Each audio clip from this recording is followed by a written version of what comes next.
Hey folks, welcome to another episode of the Security Table, where we're hopefully in the running for a daytime Emmy at some point in the life We of are the running show. from an daytime Emmy.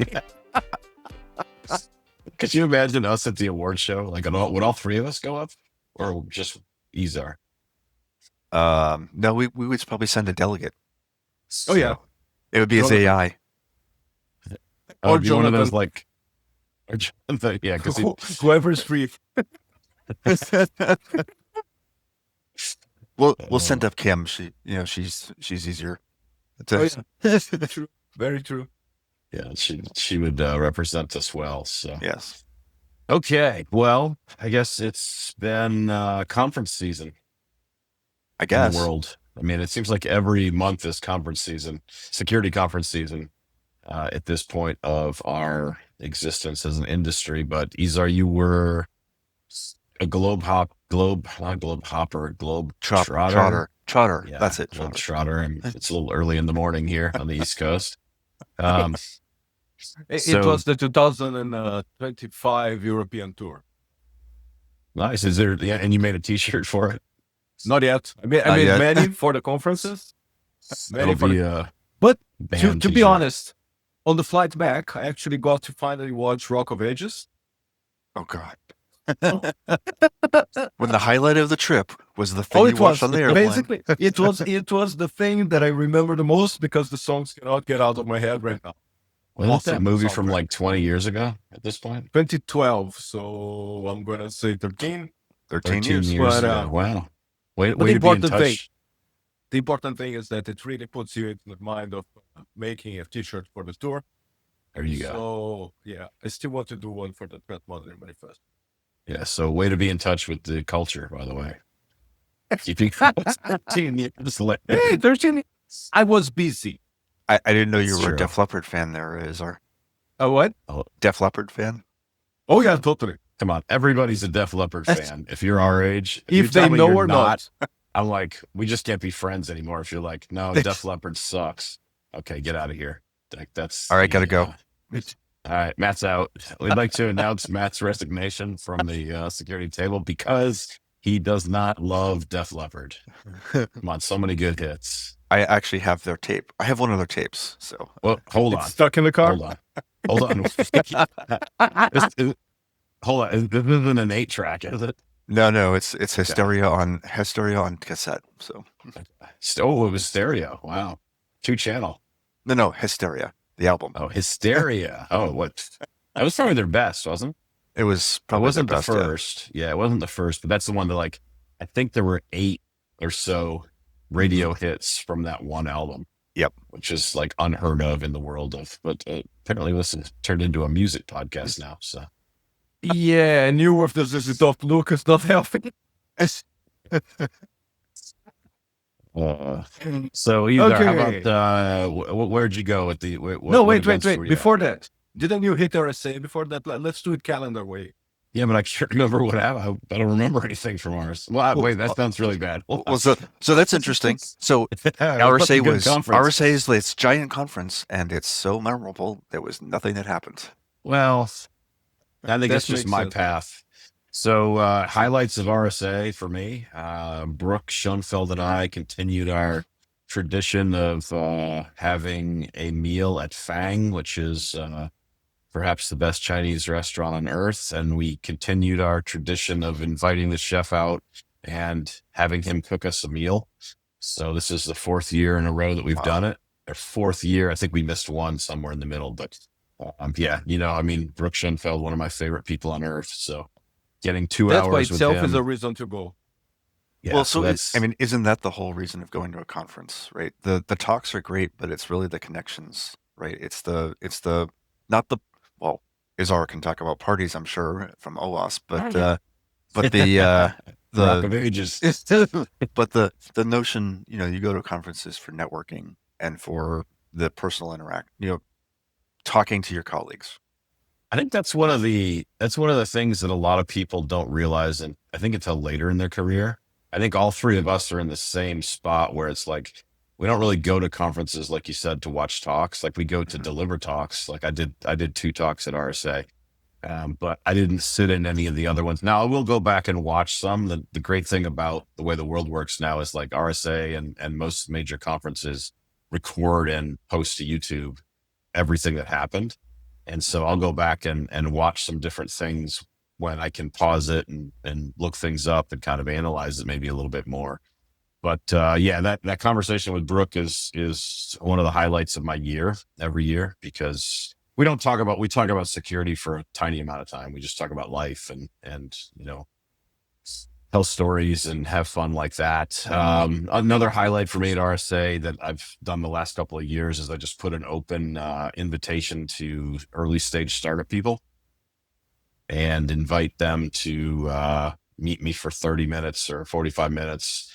And I just offer free advice, kind of like, is that Lucy from Peanuts? There's the free advice. I can't remember if that's where the free Haven't they advice came suffered from. enough? Yeah. Do you pull the football out from under them when they're ready? Sometimes, because that's the fun thing about being me is like, I just speak the truth. Like I don't sugarcoat things for anybody. And so, but it was great. I got a chance to hear from a couple different early stage startup founders that nobody has taken any funding at this point. So they're all pretty early stage, but I mean, I've been through this twice now. That's another piece of news that Davici was acquired by Security Compass, just for those people following along out there. So I've been through this startup journey twice now, going to an exit 2 different times. And so I've got enough pain along the way is really that I can share some of that with people for experiences and wisdom. So for me, that's, once again, Matt, back to your point, it's about connecting and meeting people and just sharing information and learning from people. Like you'd think you do sessions like that, people looking at it from the outside would go, oh, you're just there trying to share wisdom. I learned something from every one of those people that I sat down with. It's great to just hear their story, because I hear their story and then I end up asking them questions like, well, why'd you do it that way? Like what were the options that you had in that situation? And so it's a lot of fun. So yes, I mean, I walk the floor. The RSA floor continues to be gigantic, and continued my normal path of spending most of my time on the outer ring. So there's another, if you ever go to RSA, by outer ring, I mean the smaller, more startup-y companies tend to be on the outside of, because they don't have the big bucks for the giant. The folks in the middle displays. Have multi-million-dollar budgets for their booths and stuff, but I kind of know what all those people do. So just for grins, who was on the inner ring on RSA this year? Was it CrowdStrike? CrowdStrike? I saw a big CrowdStrike booth. I mean, there's hundreds. Wiz had a really big presence. Some of the traditional people, the Microsofts and Ciscos, seem like they weren't maybe as large as they had been in the past.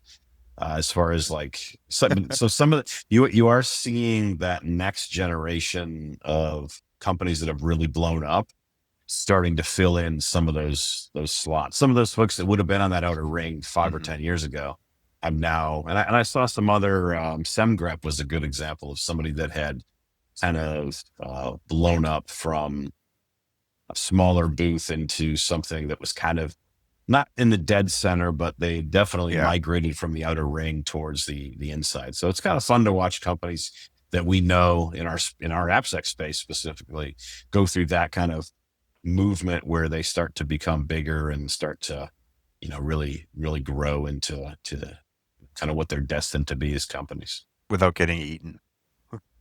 I mean, being eaten is a good thing. If you're a founder of one of those companies, being eaten is a good thing, because somebody can't, unless somebody, some AI agent eats your lunch for the new product or something. But, in general, the being eaten is it's kind of the ultimate goal for most people, which is a weird way to say that, but you can put that on a t-shirt if you want. It's fine. No, you might get, you might have some issues walking down the street with that t-shirt. Yeah. Oh, I'm used to having issues walking down. Unless you have a cookie on it. Yeah, just not a cookie with a different colored label. Yeah, like somebody ran into. We're jumping ahead. So, Yeah. all right, Isa, that's enough about San Francisco for this time. What walk us through your world tour here? So let's see. Once upon a time, I left here to Europe. I got to, what's the name of that place? Barcelona. Barcelona. Where we had BCN. where we had the OWASP Global AppSec Europe 2025. And let's put it like this. I went with one hat and many hats. One hat is the one attending a conference. One hat is the one giving 2 side talks on the conference. And the third is as part of the OWASP events committee. So lots of stuff to observe, lots of stuff to think about. The first one, which I did not stop hammering on the head of our dear board, OWASP board, was No shade there whatsoever. we have Marketing. no marketing. So it's the same people talking to the same people about much of the same stuff. I mean, this is the OWASP problem from the beginning of time, though, that you're describing. Right, but I wasn't there. But now the I think this podcast does about twice as much marketing as All right, we have to cut that out from the final recording if Matt ever wants to go to an OWASP conference. The great thing is they don't care. The great thing is they don't take offense. Matt gets free interest because he's the head of the Defender Doing track, right? Matt? Defender track. Yeah. Yeah. So he gets free interest. Well, he used to. He used to. So I was gonna say. He used to. Hopefully we did a good job this year with the Defender You track. did a very good job. I watched Yes. some couple of conference presentations in that track, and there was one. I'm sorry, I'm old. I don't remember exactly the title and stuff, but it was 2 very nice youngsters doing a bit about how they pen tested the LLMs, and it was very well done. Very well. We had an awesome team this year doing the reviews. So kudos to all of them. But so how was your call for marketing received? it was very well received. Like the problem is known, solutions are being sought. To varying degrees of agreeing that that's a solution, but that's a different thing. Maybe is it a But, money problem? Like what's the source of It's this? not a money problem. It's not a money problem. I think it's a focus problem, sort of like an identity problem. Okay. Then there's the fact that it is a hard time out there for the conferences. Yeah. Right. It's not only us. Any conference nowadays is having a hard time filling seats and getting people to actually move out of wherever they are and congregate in one space. Yeah. Interestingly So- enough, OWASP is one of, I think, the only conferences that didn't offer a virtual presence option. Yes. So a And hybrid in person and virtual setting. that's also being discussed to a certain extent. But to tell you the truth, and now with the head of the events committee, I think that it makes sense to actually focus more on presential experiences, things that give something more to the people who actually paid for the ticket and are showing up there. Yeah. Then to tell you the truth, I am totally virtualized out. I mean, I can't watch one more webinar. Just can't. I think everybody's in the And- same boat at this point. though. Yeah, Like I think right. as an industry, like people are just, and think about to where we started this conversation. In a virtual environment for an event, there's no connectivity between you and anybody else. And so it's Exactly. basically just a waste of time in my mind, because I don't go to conferences specifically to view talks. I go to talk to people and meet new people and talk to new companies that are on the vendor floor that I've never heard of. And so I can walk up and go, what do you do? And they can show me, right? Like in a virtualized environment, you just can't get that same experience. Yeah, but the companies that are companies at business environments tough these days, so people aren't really paying for travel, and they're not paying for the conference benefits, right? They want the talks. That's But what they see as here's the value. thing: if the benefit can make you a better professional, Mhm. so for example, meet the mentor, the activity that I've been leading for a couple of conferences. People actually got out of there telling me I came in with a problem. Now I have at least 3 different things that I can try to solve it. Hmm. Does What that I don't know justify? what this is. I don't know what this is. I should know what So this is, but tell us more I about what started that is. this event on global conferences where I get some people to beforehand sign up as mentors, and they show up, and either we have an open door or some people sign up as mentees. And when they come in, we, depending on the number of people present, but usually no less than 5 minutes, we rotate them between the mentors. Speed menting. So it's speed menting, exactly. And the idea is to expose people one to the other and see if we can seed some form of mentorship relationship in the future. But now we are discussing extending there into an actual formal mentorship program that's going to have a supporting mechanism and keep people in contact and try to do the pair matching in a more intelligent way. So if anybody's interested, there's a new channel on the OWASP Slack where we're discussing the mentorship program. But that's the kind of thing that I think gives that plus to people who actually come to the conference and let them live with something more than swag. Hmm. And the other one that Avi and I do, we have this meta presentation where we explain to people how to write a good CFP or CFT submission. So that you just came, it's your first time, you looked around and you said, hey, you know what? I could be presenting there. I have something to say, but you don't know how to begin. So they can come and listen to us and understand how the review process works, how the grading process works, what are the things that have worked, that work less, that kind of thing. So try to put people into a path to moving from someone who comes and listens to someone who actually comes and shares and Hmm. share.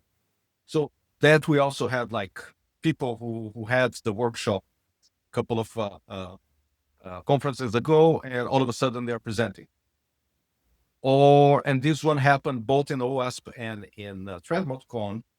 I won't share the names, protect the innocent, but we had this lovely person who came for the first time from a Latin American country. And it was such a beautiful thing to see him networking and meeting people for the first time, people he only knew from LinkedIn, people he only knew from books, from podcasts, from conferences and stuff like that. And everybody being so freaking warm, so freaking inviting, welcoming. And you could see in that person's eyes that he was having the best time of his life, right? Yeah. And you see that happening like from the side or being part of it, and it just justifies the whole work of helping put these things together and helping get this whole content together, because we did for a long time have this name of an industry that it's young. And I was part of that. I saw that like years and years and years ago. And today that's not true. Today we have so many people who are just standing there, open arms, bringing people in, listening to people, directing people, right? And just think that it's an added value that you will not get virtually. You can do as many virtual I mean, you can only use icebreaker Discord. sessions as exactly. Discord only Exactly. works so well, right? Exactly. Once you take that barrier once you put people one in front of the other talking and throwing ideas back and forth and actually laughing, the thing that you could hear the most is laugh. Mhm. And it's just invaluable. And these days, you would probably end up having, dozens of AI chatbots flooding your Discord channel. Exactly. That's something interesting. I was going to comment on is, listening to you and Chris talk about these conferences sort of reinforce a point that not only conferences about the networking and getting to know people in the industry and learning new techniques, not just from the talks, but also from sharing our personal experiences. It's also about developing those soft skills, right? Those non-technical skills. Yes, much so. Very much so. And I guess I imagine even for new time presenters, especially new time presenters, getting presentation skills, being able to learn how to speak in front of a crowd, or getting and because it is such a friendly environment, right? At least OWASP and ThreatModCon are certainly smaller venues like B-sides, right, where you get a couple, not a significant, you're not sitting in front of 1,000 or so people in a conference room, right, where you may be really afraid of speaking, but you're going to get more personal interaction, and you learn how to present in front of a group, or learn how to interact with a crowd, right? Very true. And on a personal note, I think that for people who are like this may sound as okay, so you are new in the field, that's great for you. Awesome. What's in it for me as a veteran? You do get an injection of energy meeting people and talking. I came Mhm. back from this very, very tiresome trip, I tell you. I won't bullshit and say that I'm feeling renewed, but a lot of Because it was AI everything, and you're in exactly. No, everything's but going well. I am still tired. I'm still tired. I'm still very cynical about a lot of things. But I came back with a bunch of things that says I want to try this. I want to work more on that. I want to see where that leads. That wasn't there before I went to the conference. Yeah. Yeah, I want to react to something that Matt said, just because in case we do have some people that are listening here and they're thinking, I'd like to do a presentation talk, but I don't like the thought of speaking in public in front of people. And so I just want to share, I've told this before, but I'm going to say it again because there's probably people out there that need to hear it. Like, I used to be deathly afraid of standing in front of a group of people of any size. And I think for me, where one, I had a really great colleague who kind of dragged me into a team presentation where it was the two of us. And so that's one hack that you can use to kind of for your first time speaking is find someone that you can partner with and have two people speaking, because you know what, if you lose your train of thought, you got somebody else up there who can go, well, now I'm going to talk about X, Y, and Z. It gives you a little bit more comfort up there because you're not standing up there by yourself. But the second thing I'll say is what really unlocks what I think is the gift that I have of being able to speak in front of an audience is the day that I stopped caring about what people thought about me is the day that my entire time up on top in front of a group of people, just the whole experience changed. When I stopped worrying about, are they going to think I'm an idiot? And when I came to realize, 10% of the people in the room are going to love everything you say and eat it up. 10% of people are going to think you're the dumbest person on earth. And the other 80% of people are going to be somewhere kind of between paying attention and taking a nap. And they right? probably started that way before they even joined the session. Yeah. So, but that's kind of just, that's my hack, I guess. But that's a really important point that Matt makes. I feel that a lot of people go into these presentations with a mind already of, you know what, I know that way better. I could present that way better. That guy's full of shit, and I'm going to call them on it. And I aim to misbehave. Yeah, but I see that a lot. I hear that a lot, and frankly, sometimes I have heard people come out and say, "Huh, okay, that gave me a perspective." So that's valuable by itself. But to go back to what Chris said, my personal experience. Good thing about ThreatModCon is that if you get accepted, you get offered mentorship on the presentation. So if you need it, you take it. If you don't need it, you don't take it. But it's there for you.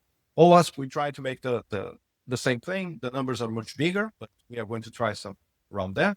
But the important thing is that you get this opportunity to show somebody before what you're going for and getting that initial feedback. So it should calm down some butterflies in your stomach. But after OWASP, I had the chance of going to the opportunity to go to SecUp Dev, which frankly I had not heard of before. but it's a yearly thing in the lovely city of, I'm going to butcher this, Leuven in Belgium. By the way, best pralines ever had. And the fries not so. But Wait. Can you say that again? I thought you said pralines. I think you did. is that how you say it?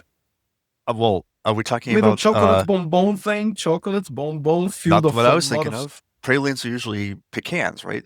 Candy pecans. Pralines. Yes. We're talking about different things then. No, it's what they're called. Okay. Unless Kim has misled me, which I would not put past her. But Screw with his arm. Watch this. but anyways, so lovely little chocolate things. But anyway, so the event was great, and I got to present twice. One on threat modeling, and one was apparently a keynote, my first keynote ever. Congrats. And I was frankly I was really worried about it because it wasn't a technical thing. But before I went there, I shared my slides with people who I care about. And those people told me this is good, this isn't. And I fixed it and it quieted down my butterflies a bit. I still went in quite yeah. And, But and sorry, and that's the other tidbit for especially the new presenter is our who's done what probably 24 talks now at least over the past couple of years, still gets butterflies.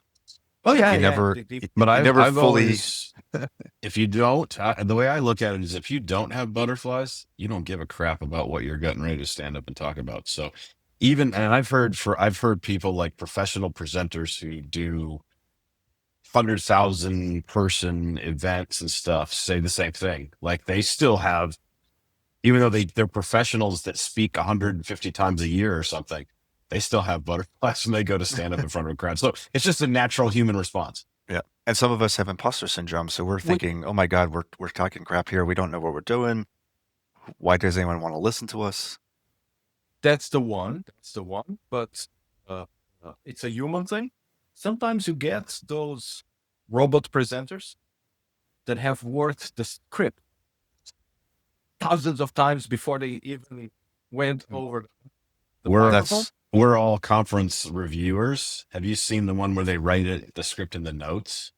Yes. Yes. And to tell you the truth, I've seen this in these past conferences, and I'm just gonna go out and say, people don't do that. It's better for you to make a mistake and ask people, wait, I have to remember where I was going with this, than to just be droning through your presentation and this is the next. Don't do that. Don't. But I'll It's fine. challenge what you just said as another. This is turning into presentation tips, but we're going to go with it. What you just said is like, apologize that you kind of didn't remember where you're going. People always do that. And what they don't realize is nobody in the audience realizes what's going on in the Oh yeah, track in no, your for head. sure. That's for them. That's for So them. But Just the important take thing a is pause, take a deep breath, and everybody in the audience, like, and I learned this a long time ago in a kind of a speaking class. The people in the audience are running 5 to 10 seconds behind you. That's just how our brains work. The human brain is not in sync with exactly what I'm saying right now. The people listening to this in the future are processing 5 seconds before what I just said. And so it actually gives you almost a 10-second buffer before things get uncomfortable.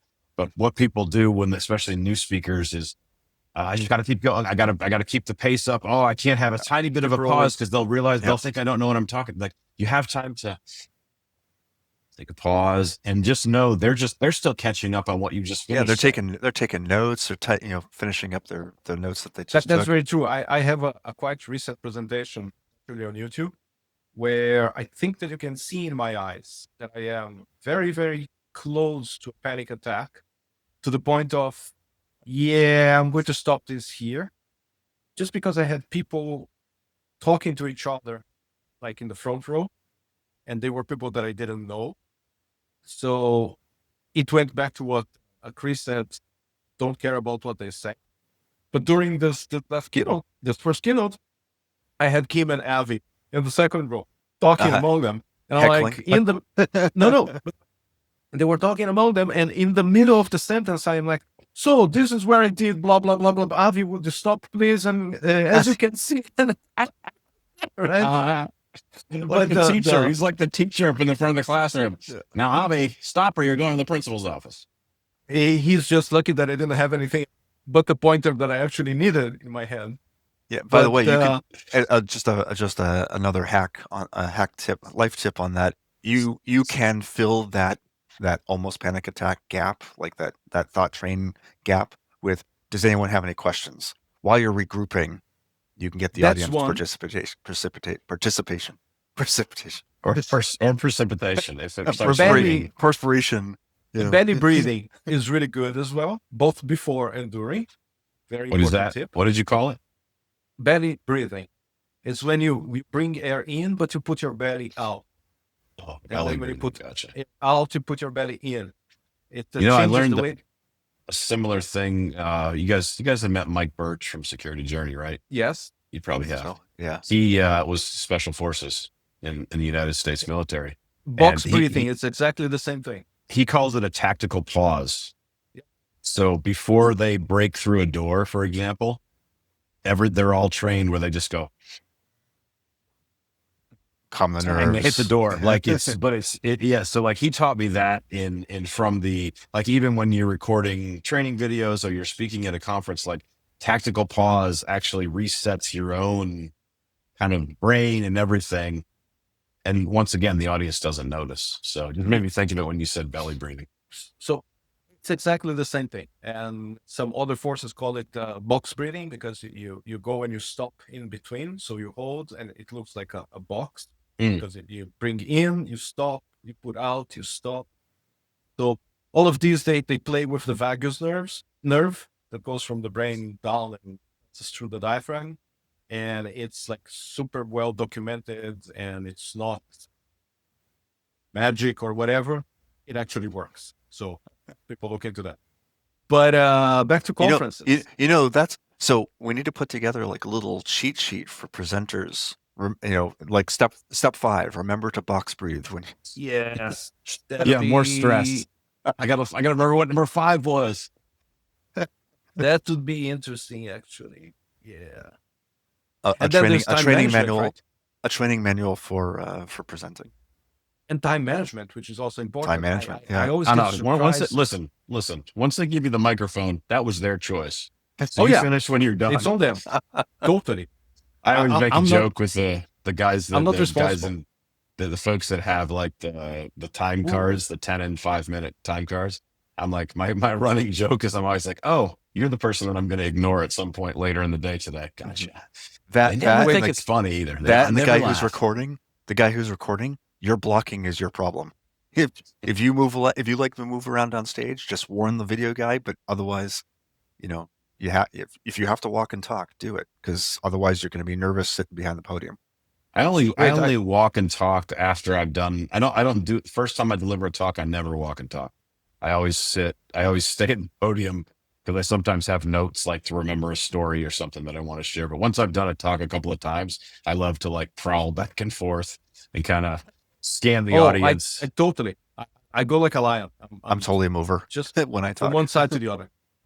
Because and let's not talk about your slides, right? Making your slide or finishing your slide, even better. Finishing, yeah.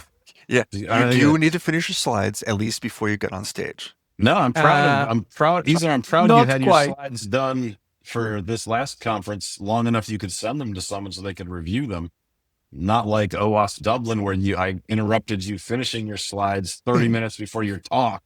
What 30 minutes? I'm known for finishing my slides 5 minutes after I stop talking. After I stop talking. Yeah. But the finishing of the slides is another one of those very big breath-in moments when you actually learn to walk away from the damn thing, because otherwise you will be touching it until 5 minutes after you start talking. Remember, your slides are only pointers anyway. Exactly, they're just there to remind you. A lot of people lately have been having slides that only have like pictures, and that's enough to trigger them into their As line long of as thought? it's not all AI generated. Like last year at RSA, we had this big problem. So for the last 10 years, I've been on the program committee for RSA. And last year we saw all of these talks come in that were all ChatGPT generated images. And I sent them all back and said, please do not create a talk with ChatGPT images as the sole source, because they just weren't great. They weren't great. They weren't great pictures. They didn't tell the story. Like I love, like the way I create slides is I create text versions first, get my thought process and my where I'm starting, kind of where I want to get to, and then how I'm going to recap it. And then I go back and do a second pass where I copy those notes or those bullets down into the notes section. And then I start illustrating the points that I'm trying to make. But I've probably used one or two ChatGPT generated images, and it's only when I got an image that I was like, okay, like that could be clip. That could have been a clip art. It makes my point perfectly. Yeah, the things that much like text, LLM generated text, LLM generated images, they have that subtle. You look at it, you know where it came from. Well, especially when the words are all mangled and misspelled. And, That too, but you know, like people even have 7 fingers, and even the pure abstract images of hackers of hoodies and whatnot. Mhm. So my opening one for my modeling one, I needed a picture of a confused developer. So I asked ChatGPT to generate one. you didn't just take The a developer- screenshot of us. No. The developer work. was so confused that the code was on the wrong side of the laptop. So like the laptop was with its back to the viewer, and you could see the code. That's how confused. I had one that I used for guardrails that I actually ended up using the ChatGPT image because it made this road, but then when the road got further down, it like diverged into like 3 lanes that weren't connected anymore. And so it was a funny, I could use it as a funny joke point though, because, oh yeah. And for those people that think AI is going to take over the world, take a look follow the road up to the end. It's going to take up the world. I just don't know what it's going to do with it. Yeah. You're going to fall off the cliff first as you try to figure out which lane you're in. Mhm. So speaking of keynotes, how was the Threat ModCon keynote? Because they There you diverged go. from not a keynote, right? On a general sense of things,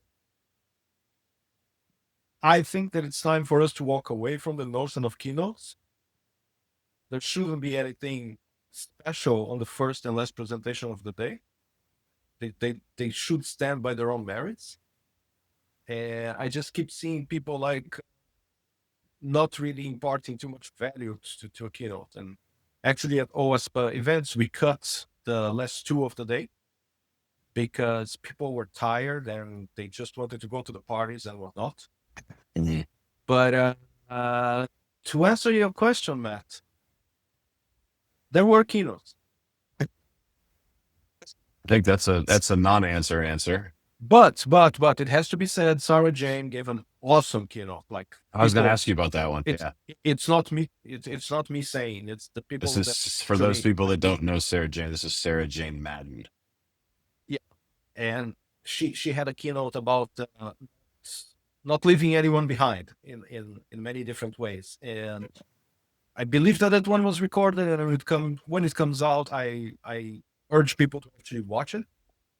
There's a lot to think about in there. And we apart from that, we had some keynotes. Yeah.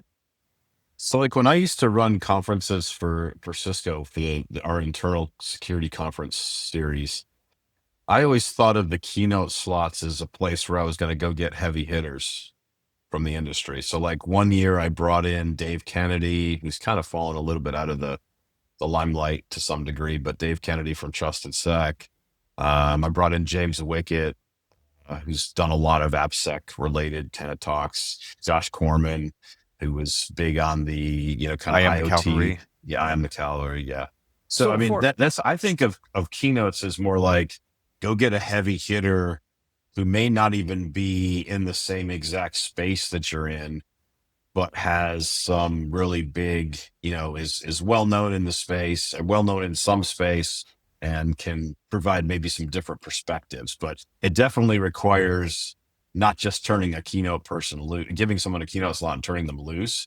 Like there has to be a plan and a structure as far as like, I would always tell them, here's what I want our audience to get from what I know about your experience and your knowledge. Can you make that happen? Can you get the audience to that point for us? So for OSDC, we have definitely two very, very, very big names in there. And I know for sure that they are going to bring real content and real value to those keynotes.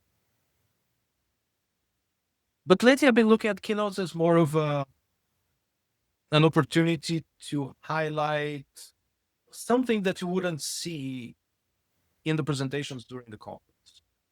So something that gets a bit out of the other stuff. People with some specific experience, people with some specific approach, people with something strangely interesting to share with everybody. And we are highlighting those people in those places. It's something that we feel like, okay, you should look at everything else, but these two are really important. These two are really valuable. And hope we have been hitting some good places there. I don't know. I have to ask people who know and have paid attention to this stuff more than me. My gut feeling is that people are responding differently to keynotes nowadays than they used to. Right? I remember going to conferences and going, oh, such as keynoting. Wow, stop everything. Forget the breakfast. I'm going to the keynote. So yeah. But I don't know. It could be me. I just have to talk to more people. No, I think you're onto something there. There's so much more noise now with so many different presenters who now can slot into those keynote spots. It's not as special as it used to be. Like if Bill Gates was giving a keynote at an event, you in 10, 20 years ago, you were there. Or Steve Jobs or somebody like that, because they were so larger than life, right? But there's so many conferences now and there's so much noise that it's not as unique of an experience as it used to be. I'm going to bring this back around to the very beginning. Who's your rock star? Def Leppard used to be somebody's rock star. Who's your rock star for these keynotes? That's what you're talking about. Stacey Jacks. All right. Well, I think we're just about out of time here. We've come full circle. But we have come for it. So who's your rock star? That's what we'll leave you with. And if you have no context, good luck figuring out what that means. All right. Well, thanks, guys.